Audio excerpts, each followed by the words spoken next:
how are you all? It's your friend Bhairavi Thakur from Prittle Prattle News. So today I'm going to introduce you with somebody who is the director and a co-founder of the Inspire CoSpaces. So his name is Nisshith Agarrwal. Hi sir, how are you? Hi Bhairavi, thank you so much first of all for having me over here, and it's an opportunity to be a part of this Prittle Prattle News platform, and thank you so much once again. So today I'm going to ask him few questions. Let's begin. So can you share your experience before and after Inspire? Well, before Inspire, I come from a very varied background actually.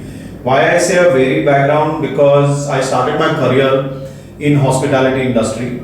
Then I moved to a banking financial industry. And then something struck me and then I moved to real estate industry. Oh. So it's a combination of hospitality, banking and real estate industry. Right. I've been in real estate industry now for close to 20 years. Been on both sides of the table. I've been working or rather worked with companies who are established in property consultancy job, which are these international properties. And then I've also been on the other side of the table, worked with a developer. I've worked with few co-working companies also. So with a varied background in real estate industry. So the journey has been good as far as my experience prior to Inspire is concerned.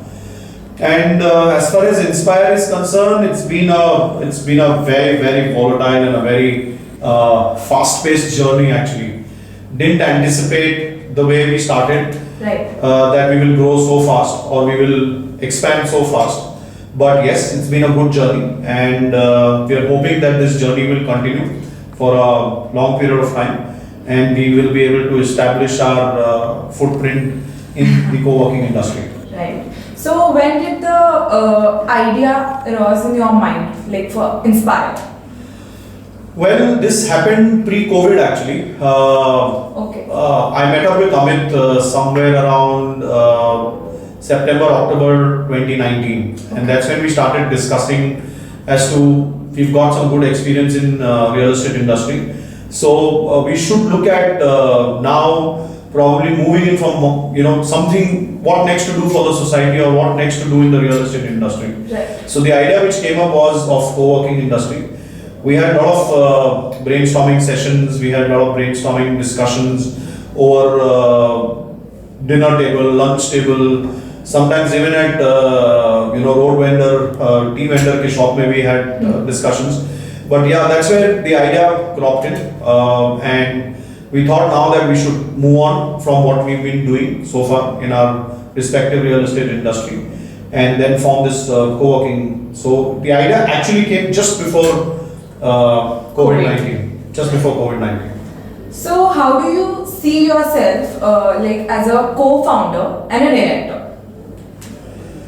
Well, it's a big responsibility. One, why? Because you are trying to set up your own company. Right. Your own,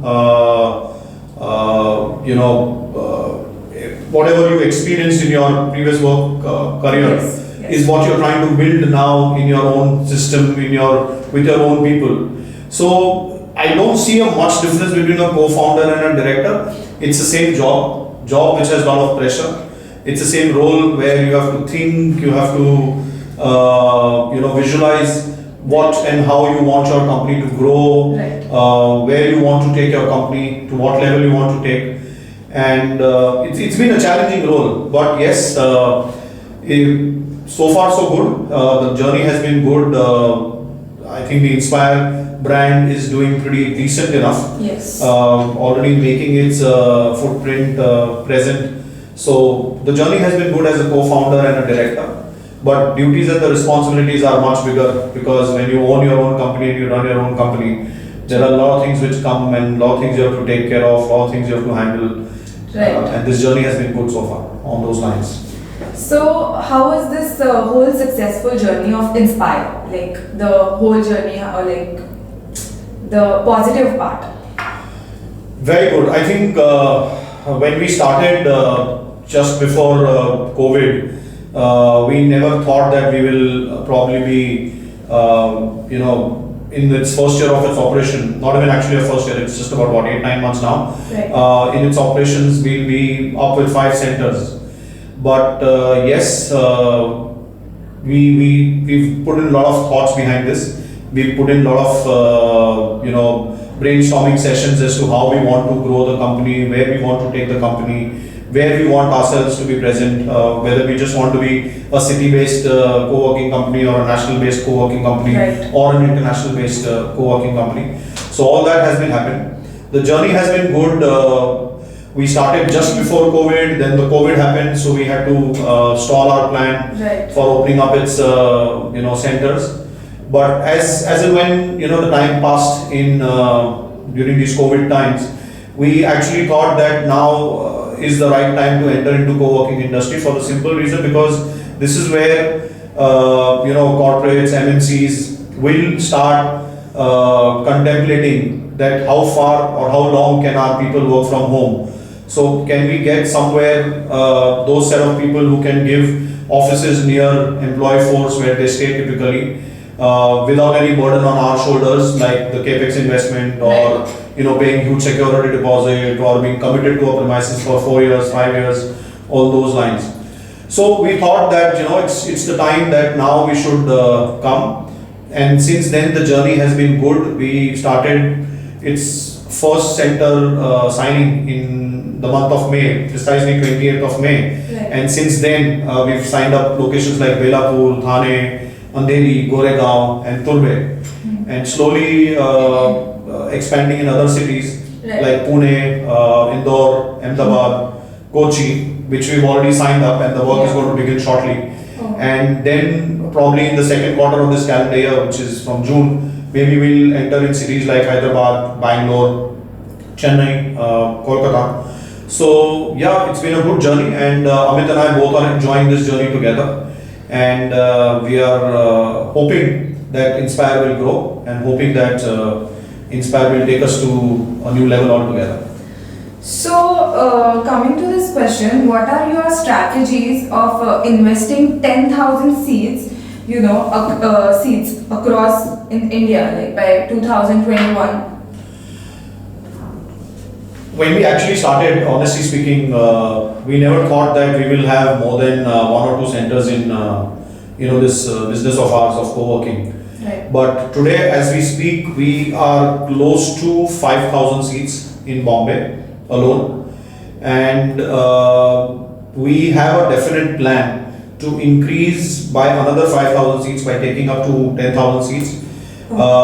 Maybe I would say end of 21 or maybe the first quarter of 22. 22. Because that's where we are signing up these cities which I said, like Hyderabad and Kochi and Indore and Ahmedabad and Bangalore. So that's how we intend to do it, and these are all those cities where we are opening up centers speculatively, not keeping in mind that why should we enter into those cities and when should we enter into those cities. We just feel that there is a right time now. We are also backed up with few clients with us who will help us scale up, who will help us come up with our own centers in these cities. Okay. So the plan is that we are already 5,000 seats, maybe another 5,000 seats additionally by the end of 2021, or if not 2021, the first quarter of 22, we will be 10,000 seats definitely in India, pan-India. That's great. So, whom do you target and how? Big question. Co-working typically, what we understand or we all of us understood during pre-COVID days was meant for entrepreneurs, independent guys, professionals, SMEs. But I think COVID changed its perspective completely. More than individuals and entrepreneurs and these professionals, it is now focused on these SMEs and MNCs and INCs who want to get out of their own space right now and explore co-working spaces. Right. For the simple reason that they don't have to pay capex, they don't have to pay security deposit, and they don't have to pay these large rentals and bear the operating expenditures. So our target audience when we started definitely was not these MNCs and INCs, but gradually as the time passed, we felt that these are the companies, these are the organizations, or these are the industries who need co-working presence. And they need co-working presence in those places typically where their manpower resides, typically those employee force resides. So we started targeting these MNCs. If you see our client list, if you get a chance to go through our website and you will see the client list, we have client lists from varied industries actually. We have somebody from the banking financial sector. We have somebody from the data center. Right. We have somebody from IT industry. We have somebody from hospitality industry. We have somebody from media industry. We have somebody from artificial intelligence industry. But the crux is that the companies who don't want to invest on capex or pay huge rent are these large MNCs from banking financial sector, data centers and IT based companies. And that's where our target audience is right now. And that's how we've been doing. So be my Belapur center, you will find it's a banking financial sector. Right. Thana, I have a data center company. Andheri, I have an IT industry. Goregaon, again, I have a data center company again present over there. So our target audience is typically these IT data center companies who we are doing it. And the way we are doing it is obviously just like any other businessman, any other co-working company, you have to approach them. Right. Thankfully, we've been supported well by our channel partners also. So yes, that's how we are entering and reaching out to them and understanding their pain points and trying to give them a solution. Right. So, my next question is, how do you describe yourself as a leader? I think you should ask my team more than anybody else. It's very difficult to describe as a leader, but see, instead of rather describing to you how am I a leader, I will say a few things which is important for a leader to understand. Okay. Is the skill set actually. There are few skill sets which the leader should always possess. Right. One is, I think he should be a good listener. He should be a good communicator. Second, he should have good patience. That's very important. Third thing, he should be in a position to delegate his work to his team members. How he can influence his team members to do the job, to get the job done. And most important, at any given point of time, the leader should always have this learning ability to learn from his co-colleagues, learn from his co-founders, learn from his team members. Because at any given point of time, if he becomes reaches that particular stage of his leadership role that, okay, I know everything. So, which means that you're closing your doors and you're saying that you're a best leader. I don't come under that category, definitely. I always like to learn. Right. So, I always give opportunities to myself to learn from various different sets of people. So, I think instead of asking me that how good a leader I am, I rather would say that these are the few leadership qualities that every individual should possess to become a good leader. And his team members should be in a position rather to vouch whether he's a good leader or he's not a good leader. So now I'll ask you, how would you describe your other partners, like how they are? Oh, good question. Well, I think Amit and I go a very long way actually. We know each other now for good over a decade, so we know each other pretty well, I would say. I wouldn't say that I know him completely or he knows me completely, but we know each other pretty well. I think we've combined well together as a team. Amit, myself and Shrikant, we've combined together as a team together.